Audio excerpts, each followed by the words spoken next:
Hello guys, welcome back to my channel. আজ চলে এসেছিলাম বনশ্রী মেকওভার হেয়ার কাট এবং হেয়ার স্পা করতে। তোমরা আমার হেয়ারের অবস্থাটা দেখতেই পাচ্ছো কতটা ড্যামেজ হয়ে গিয়েছে। এই ড্যামেজ হেয়ারকে সিল্কি শাইনি করতে আমি আজ চলে এসেছিলাম এই দিদির কাছে। সামনে ছিল দুর্গাপুজো। এই দুর্গাপুজোতে কেনই বা আমি শুধু শুধু ড্যামেজ চুল নিয়ে ঘুরবো, একটু তো স্টাইল দিতেই হয়, তাই না?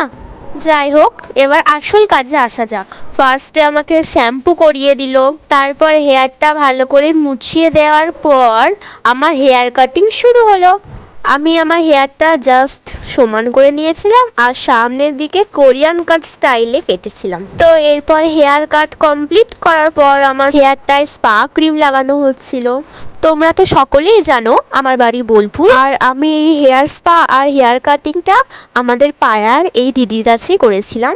এই দিদির যেহেতু এটা পার্লার, তাই এখানে তোমরা হেয়ার ট্রিটমেন্ট, আইব্রু, ফেসিয়াল এবং ব্রাইডালও সাজায় এই দিদি। প্রায় সমস্ত কিছুই অ্যাভেলেবেল পাবে তোমরা। আর হ্যাঁ, এটা শুধুমাত্র লেডিসদেরই জন্য। যাই হোক, আমার স্পা ক্রিম লাগানো কমপ্লিট। এরপর যেহেতু আমার প্রচণ্ড পরিমাণে হেয়ার ফল হয়, সেই জন্য এই দিদি আমাকে বললো যে তুমি স্টিমটা নিও না। তাই আমি স্টিমটা নিলাম না, কারণ তাতে হেয়ার ফলটা আরও বেশি হবে।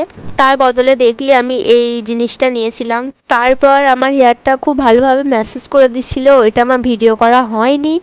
এরপর ভালো করে আবার শ্যাম্পু করিয়ে ধুয়ে দেওয়া হলো। তো শ্যাম্পু করার পর আমার হেয়ারটা ভালোভাবে হেয়ার ড্রায়ার দিয়ে ড্রাই করিয়ে নেওয়া হচ্ছে। তো চলো, ফাইনালি এবার আমার হেয়ারটা জাস্ট দেখার পালা। তোমরা শুধু একবার দেখো।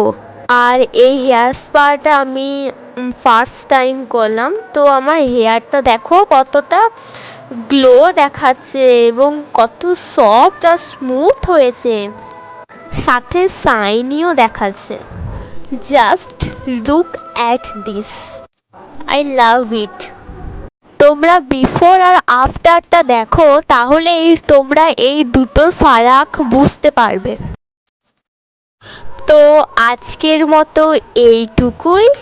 ভিডিওটা ভালো লাগলে অবশ্যই একটা লাইক, কমেন্ট অ্যান্ড শেয়ার করবে। আর হ্যাঁ, চ্যানেলে নতুন হয়ে থাকলে সাবস্ক্রাইব করতে ভুলো না যেন। Bye bye.